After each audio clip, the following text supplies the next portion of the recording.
Good morning friends.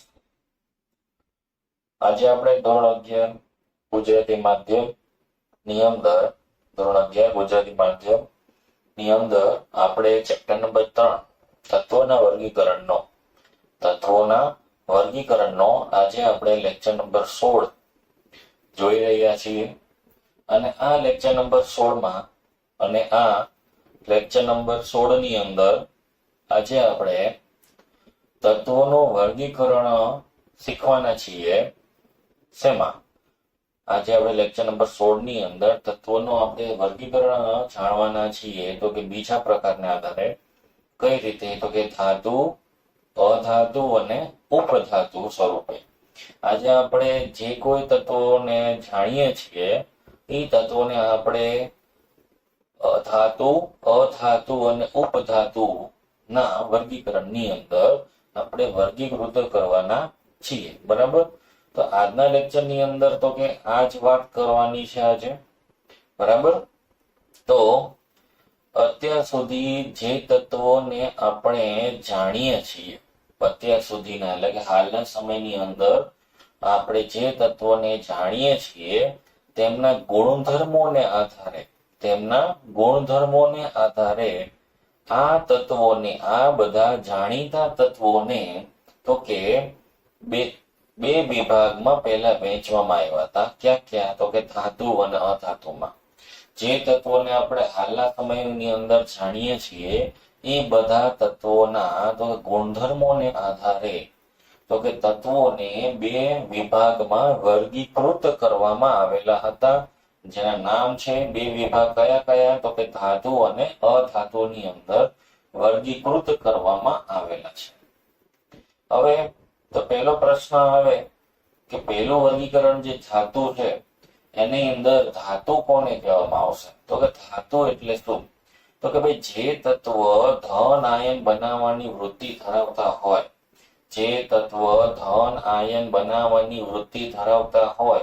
તેવા તત્વોને ધાતુ તત્વો કહેવામાં આવે છે.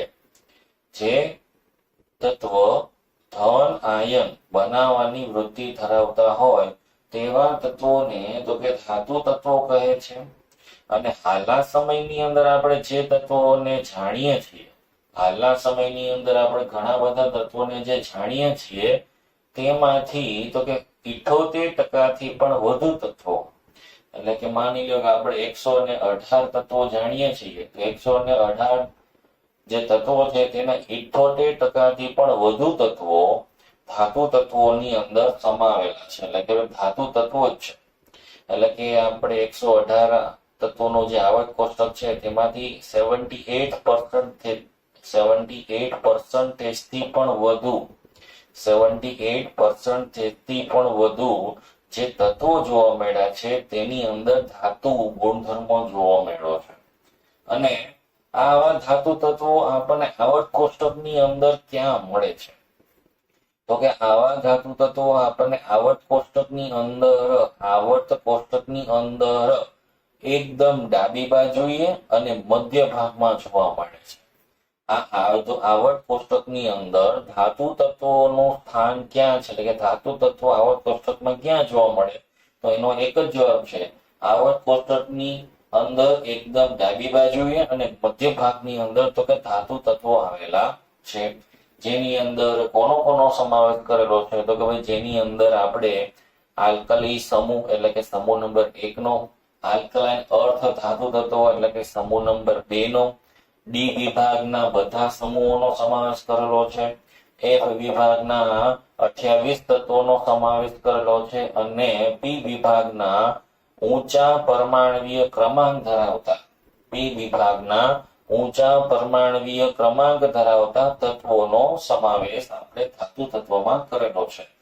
સમાવેશ કરવો એટલે કે આ તત્વો જે છે ને તે ધન આયન બનાવવાની વૃત્તિ ધરાવે છે, એટલે એને ધાતુ તત્વોની અંદર લેવામાં આવ્યા છે. ફરીથી કહી દઉં છું, આલ્કલી ધાતુ તત્વો સમૂહ નંબર 1 ના, આલ્કલાઇન અર્થ ધાતુ તત્વો સમૂહ નંબર 2 ના, ડી વિભાગના બધા સમૂહોનો, એફ વિભાગના તો કે 28 તત્વોનો અને પી વિભાગના ઊંચા પરમાણ્વીય ક્રમાંક ધરાવતા તત્વોનો આપણે સમાવેશ ધાતુમાં કરેલો જોવા મળે છે. ધાતુની અંદર તેનો સમાવેશ કરેલો જોવા મળે છે. તો આપણે એનો થોડુંક રિવિઝન કરી લઈએ. શું કે છે? પહેલો જ પોઈન્ટ, બધા જાણીતા તત્વોને તેમના ગુણધર્મોને આધારે, બધા જાણીતા તત્વોને તેમના ગુણધર્મોને આધારે ધાતુ અને અધાતુમાં વર્ગીકરણ કરવામાં આવ્યા. એટલે કે સૌપ્રથમ માત્ર બે જ વર્ગીકરણ થતું. જેટલા તત્વો આપણે અત્યારે પ્રેઝન્ટ સમયની અંદર જાણીએ છીએ તેમના ગુણધર્મોને આધારે તેમના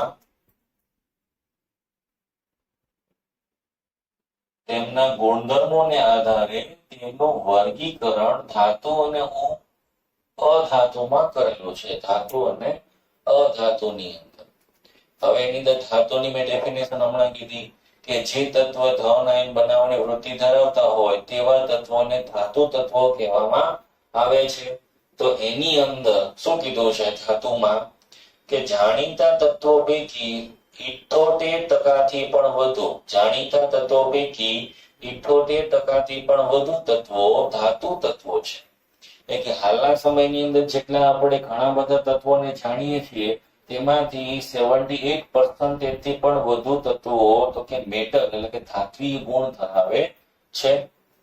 અને આ ધાતુ તત્વો તો કે આવર્ત કોષ્ટકમાં ક્યાં આવેલા છે?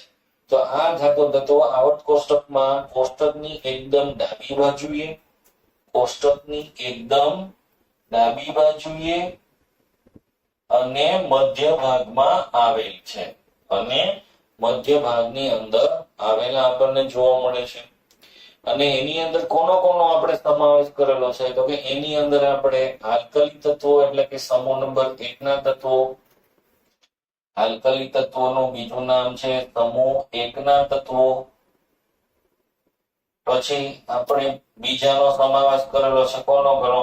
તો કે આલ્કલાઇન અર્ધ ધાતુ તત્વો, આલ્કલાઇન અર્ધ ધાતુ તત્વો એટલે કે સમૂહ નંબર 2 ના તત્વોનો આપણે સમાવેશ કરેલો છે.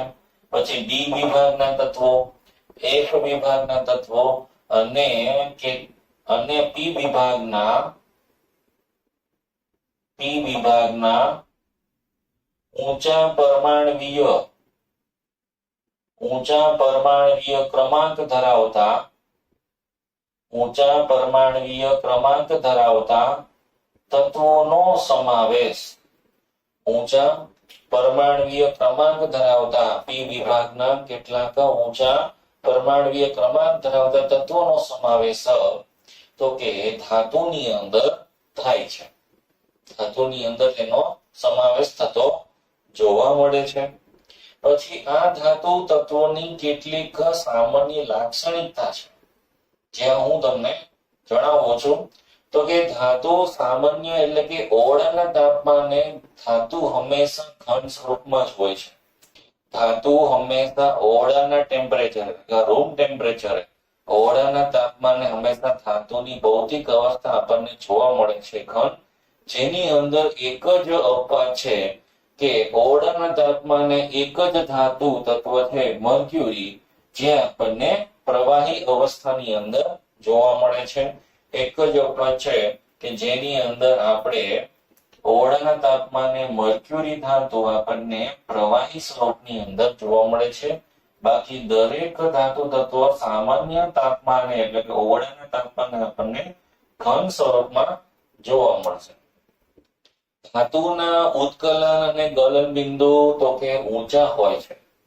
ધાતુના ઉત્કલન અને ગલન બિંદુ તો કે ઊંચા હોય છે કારણ કે ધાતુની અંદર જેના ઘટક કણ છે પરમાણુ, તે પરમાણુ વચ્ચે આંતરાણવીય આકર્ષણ બળ પ્રબળ હોય છે.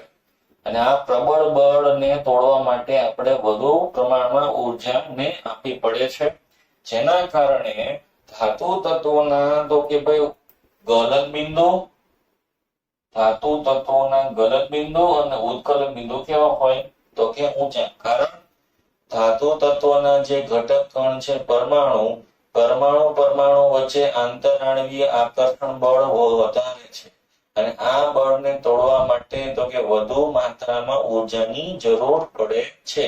તેથી ધાતુ તત્વોના તો કે ભાઈ ગલનબિંદુ અને ઉત્કલન બિંદુ ઊંચા હોય છે, પણ કેટલાક ધાતુ તત્વોના ગલનબિંદુ અને ઉત્કલન બિંદુ આપણને થોડાક ઓછા જોવા મળ્યા. નજીક કેટલા છે તો કે 302. આને જો તમે ડિગ્રીમાં કરો તો 29 ડિગ્રી સેલ્સિયસ.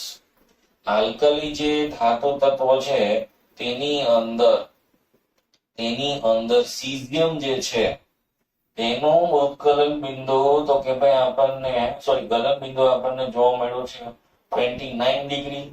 ફ્રાન્સિયમ જે છે તેનું તો કે 27 ડિગ્રી જોવા મળ્યું છે. કેટલા ડિગ્રી? 27 ડિગ્રી.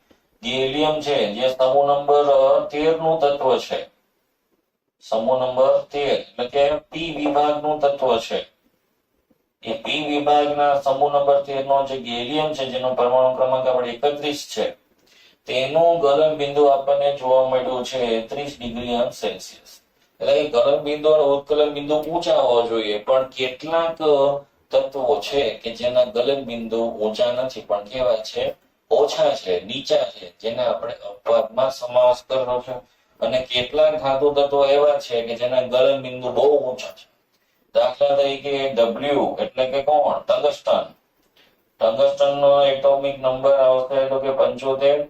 અને જો એમાંથી આપણે 253 ને દૂર કરીએ, જો આપણે એને 253 માંથી જો આપણે બાદ કરશું તો 3480 કેલ્વિન 3480 ડિગ્રી સેલ્સિયસ તાપમાન મળે. એટલે કે આનું તો કે ભાઈ તાપમાન બહુ મેક્સિમમ છે, ધાયરા કરતા પણ આપણને વધારે જોવા મળ્યું છે. અને આ તત્વોનું આપણે ટેમ્પરેચર માની લો તો ઊંચું છે, પણ ધાયરા કરતા એના બધા ટેમ્પરેચર આપણને કેવા જોવા મળ્યા છે? ઓછા જોવા મળ્યા છે. એટલે કેટલાક ધાતુ તત્વો છે કે જેના ગલન બિંદુ અપેક્ષા કરતા નીચા છે, એટલે કે જેને આપણે વિચારે એટલે કે આટલા તો હોવા જોઈએ પણ એના કરતા પણ નીચે જોવા મળે. અને કેટલાક ધાતુ તત્વો આ ટંગસ્ટન લેન્થેનોઇડ શ્રેણીનું તત્વ ટંગસ્ટન આપણે શેમાં આવશે? 75. લેન્થેનોઇડ શ્રેણી ક્યાંથી ચાલુ થાય? તો કે 58 થી માંડીને 71. તો 75 માં કોણ આવશે? તૃતીયક સંક્રાંતિ શ્રેણીનું તત્વ છે. આ તૃતીયક સંક્રાંતિનો જે ટંગસ્ટન જે તત્વ છે ને તેનું ગલન બિંદુ આપણી અપેક્ષાથી આટલું હોવું જોઈએ, પણ તેનાથી પણ તે વધારે ઊંચું જોવા મળે છે. બરાબર? એટલે આ અપવાદ યાદ રાખજો કે આમ ટંગસ્ટનનું આખા આવર્ત કોષ્ટકની અંદર સૌથી વધારે ગલન બિંદુ ધરાવે છે. અને આખા આવર્ત કોષ્ટકની અંદર જે આ સીઝિયમ, ફ્રાન્સિયમ અને ગેલિયમ છે તેમના ગલન બિંદુ કેવા છે? સાવ નીચે, રૂમ ટેમ્પરેચર જેવડા છે. કેટલા છે? રૂમ ટેમ્પરેચર જેવડા. બરાબર? ધાતુ સખત છે એટલે કે સખ્તાઈનો ગુણધર્મ ધરાવે છે, જેના કારણે તે ટીપાઉપણું અને તણાવપણાનો પણ ગુણધર્મ દર્શાવે છે. ધાતુ સખત હોય છે, તે ટીપાઉપણાનો અથવા તણાવપણાનો, ટીપાવ અને તણાવપણાનો પણ ગુણધર્મ ધરાવે છે. એટલે કે ટીપીને એમાંથી પત્રક બનાવી શકો છો અને તેને ખેંચીને તમે લાંબા તણાવપણાથી તમે તાર બનાવી શકો છો. એટલે કે ધાતુ સખ્તાઈનો ગુણધર્મ ધરાવે, ટીપાવપણાનો ગુણધર્મ ધરાવે છે અને તણાવપણાનો ગુણધર્મ ધરાવે છે. ધાતુ વિદ્યુત અને ઉષ્માના સારા વાહક છે. ધાતુ વિદ્યુત અને ઉષ્માના સારા વાહક છે, એટલે કે ધાતુ વિદ્યુત અને ઉષ્માનું વહન કરી શકે છે. બરાબર? ધાતુની ઘનતા ઊંચી હોય છે. ધાતુની ઘનતા ઊંચી હોય છે.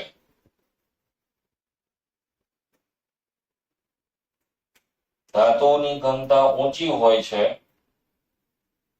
હવે એ આપણે સમજી લઈએ. ધાતુની ઘનતા ઊંચી હોય છે કારણ કે ધાતુની અંદર જે ઘટક કણ છે, પરમાણુ, તેમની વચ્ચે આંતરઆણવીય આકર્ષણ બળ પ્રબળ જોવા મળ્યું છે, જેના કારણે આ પરમાણુ સ્વરૂપે જે ઘટક કણ આવેલા છે તેને એકબીજાની નજીક લાવવાનો પ્રયત્ન કરશે અને નજીક આવીને પોતાની ઘનિષ્ઠ ગોઠવણીનું નિર્માણ કરે છે. અને ઘનિષ્ઠ ગોઠવણીનું નિર્માણ કરે તો તેની ઘનતામાં શું જોવા મળે? તો કે વધારો જોવા મળે.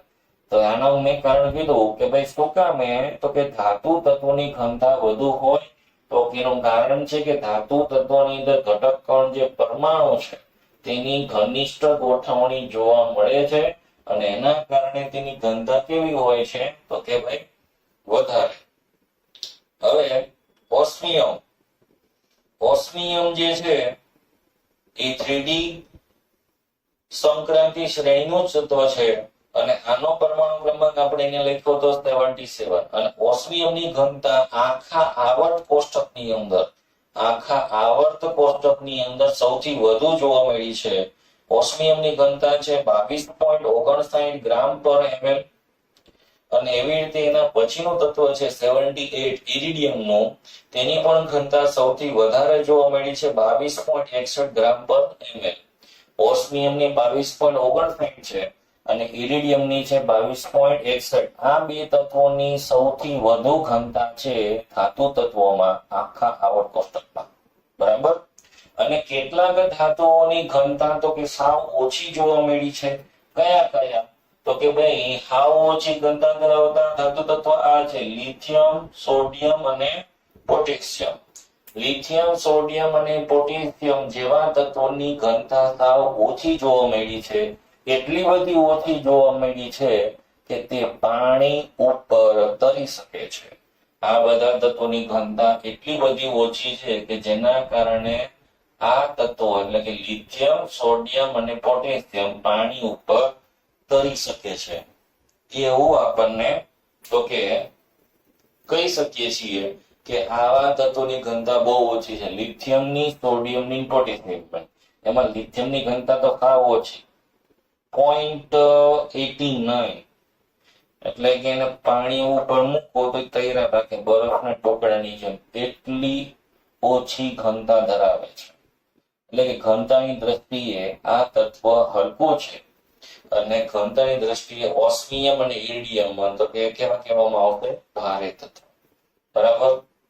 પછીની સામાન્ય લાક્ષણિકતા એ છે કે કોઈ પણ ધાતુને જ્યારે એસિડ સાથે પ્રક્રિયા કરવામાં આવે, કોઈ પણ ધાતુની જ્યારે એસિડ સાથે પ્રક્રિયા કરવામાં આવે ત્યારે તે અનુવર્તી સંયોજન બનાવીને પોતાના અનુવર્તી સંયોજન બનાવીને હાઇડ્રોજન ગેસને મુક્ત કરે છે.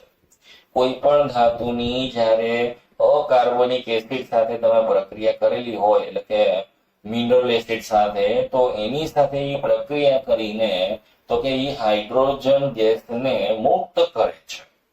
હાઇડ્રોજન વાયુને મુક્ત કરતા જોવા મળે છે એની આ તો કે લાક્ષણિકતા છે. પણ આ લાક્ષણિકતામાં કેટલાક ઉમદા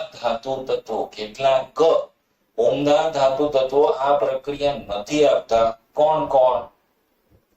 આર્જેન્ટિનિયમ એટલે કે સિલ્વર, ઓરમ એટલે કે ગોલ્ડ અને પ્લેટિનમ.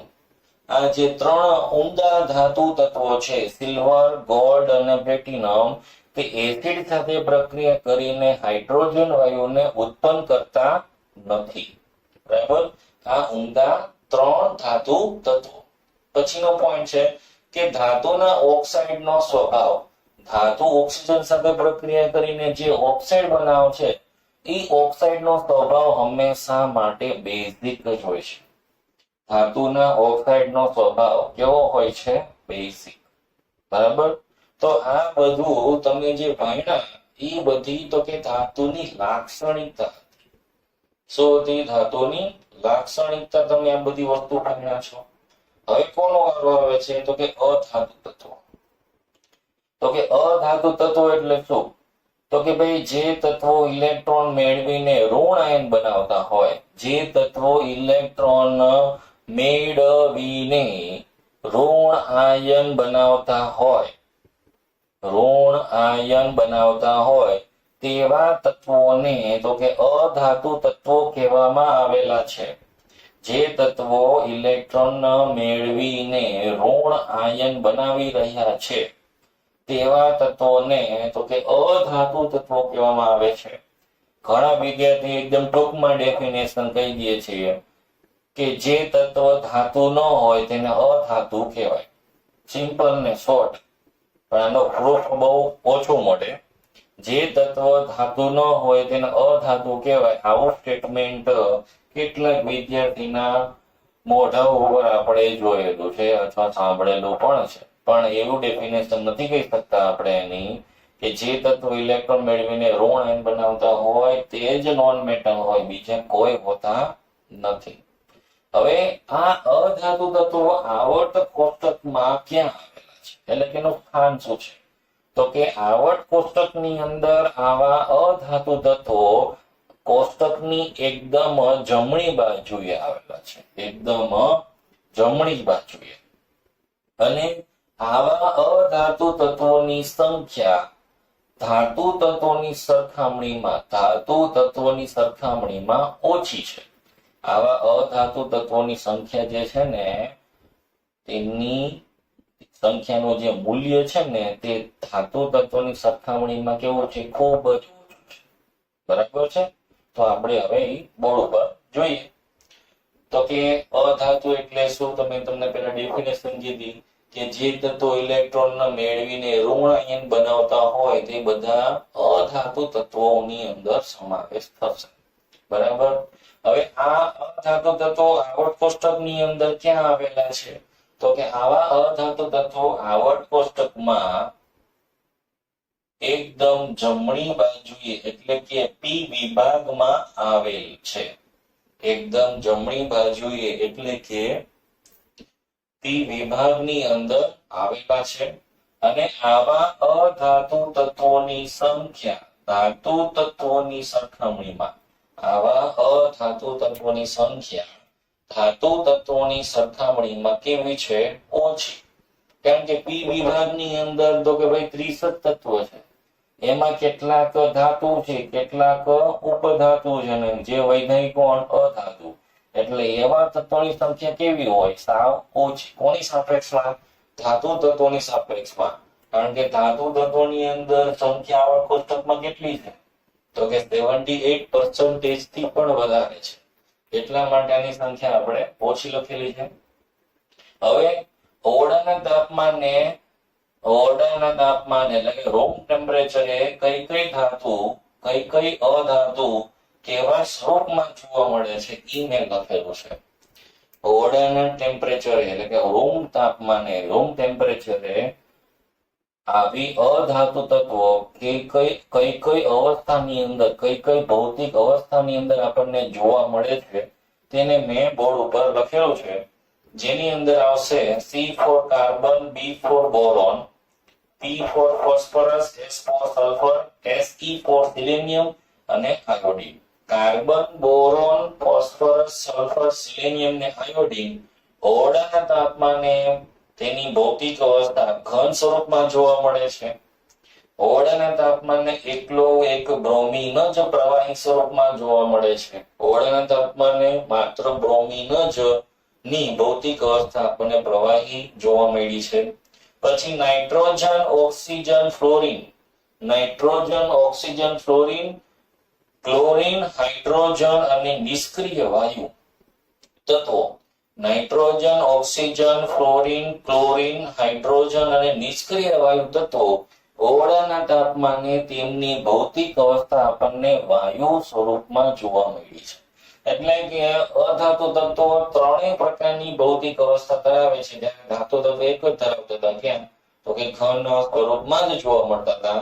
જ્યારે અધાતુ તત્વો તો કે ત્રણ ભૌતિક અવસ્થા ધરાવી રહ્યા છે. બરાબર.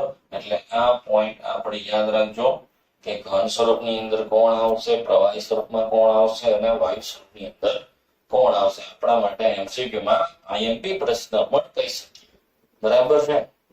પછીની વાત કરીએ તો કે અધાતુ તત્વોની લાક્ષણિકતા. અધાતુ તત્વોની લાક્ષણિકતા કે જે અધાતુ તત્વો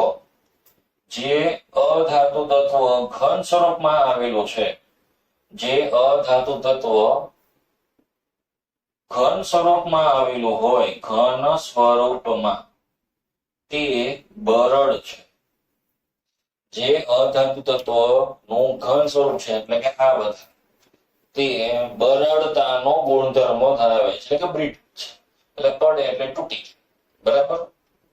પછી અધાતુ તત્વો ટીપાવપણા અને તણાવપણાનો ટીપાવપણા અને તણાવપણાનો ગુણધર્મ ધરાવતા નથી. હા, એક વસ્તુ છે કે ભાઈ અધાતુ તત્વ ઘન સ્વરૂપમાં જોવા મળી, પણ તેનો ગુણધર્મ ધાતુ તત્વ જેવો નથી. શું કામ? આ ધન આયન બનાવે છે, ના કેવા બનાવે છે? ઋણ આયન. જેના કારણે તેની પાસે ધાતુ તત્વ જેવા ગુણધર્મો હોય જ નહીં ને. પ્રશ્ન પેલો એ જ થાય. આને અધાતુ શું કામ કીધી? કારણ કે નેગેટિવ આયન બનાવે છે. આ કેવા બનાવે છે? Positive.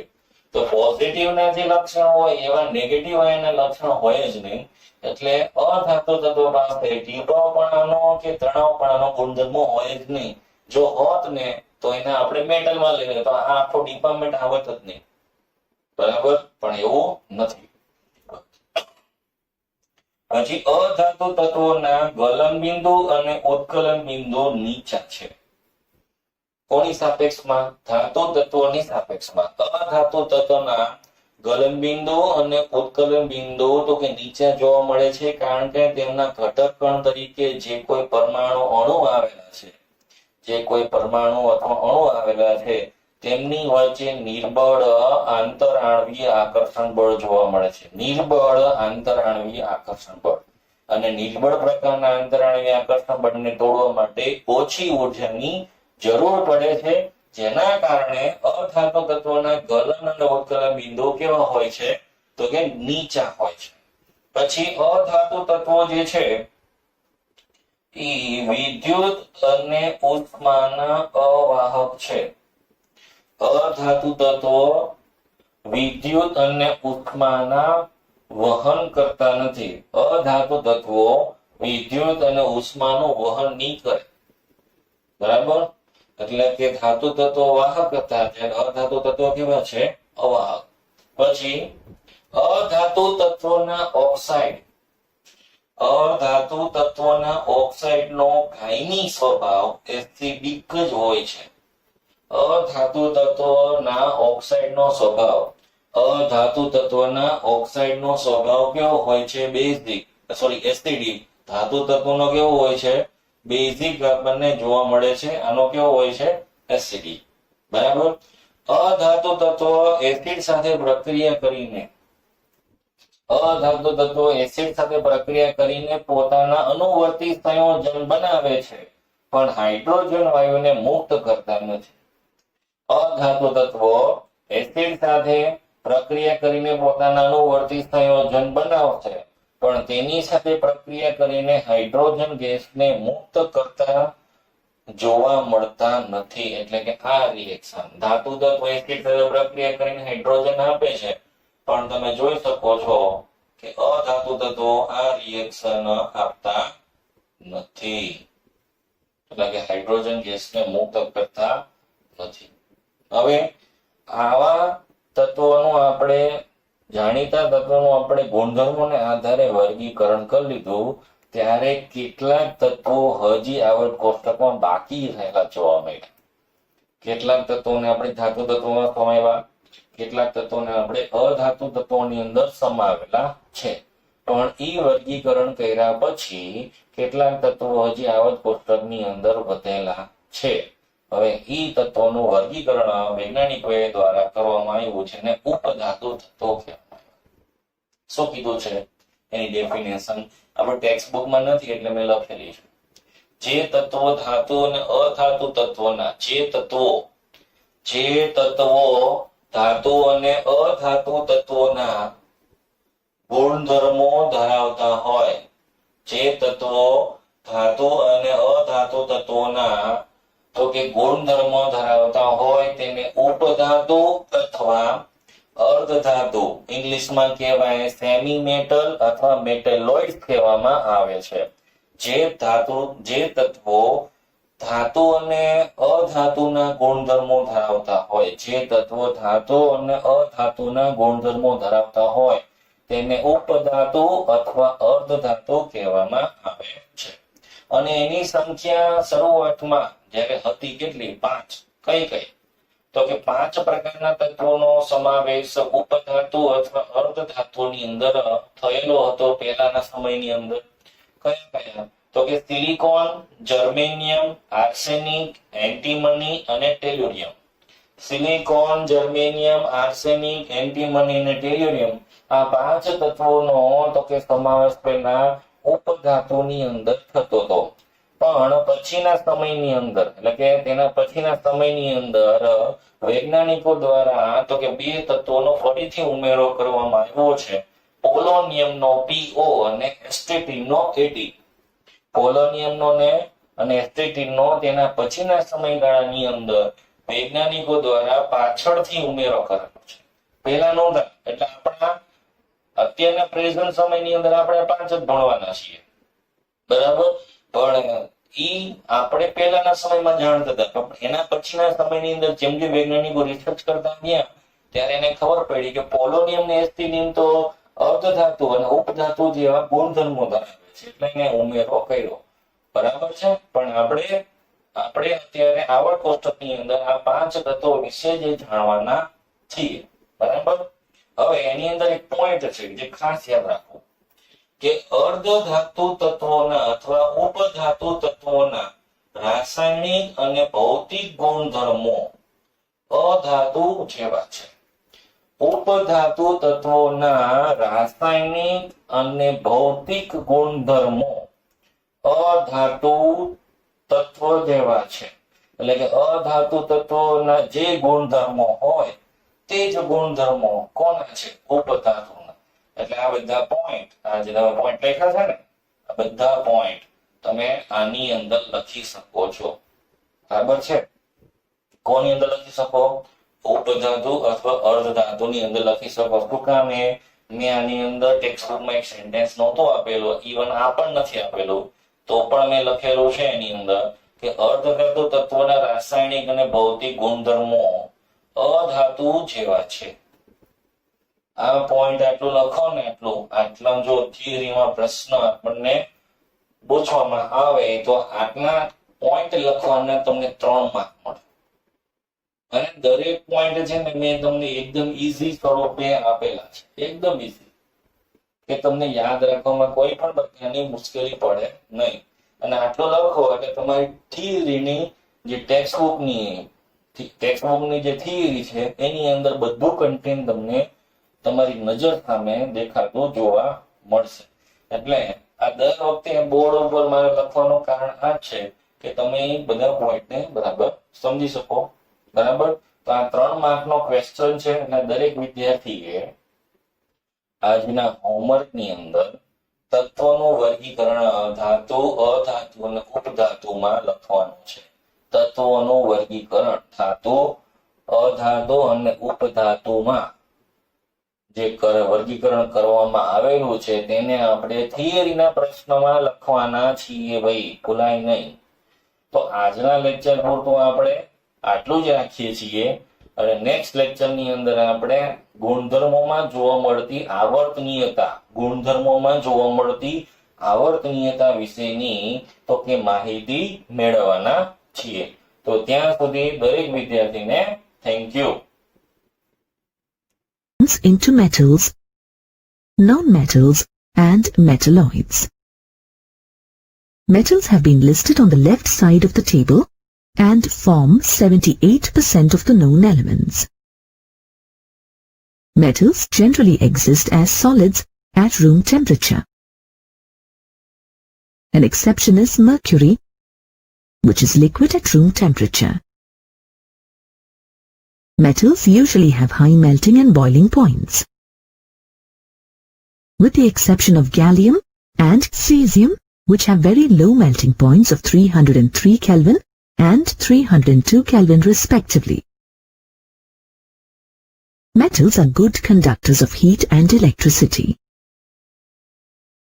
Metals are malleable, that is, they can be flattened into thin sheets and are ductile, which means they can be drawn into wires.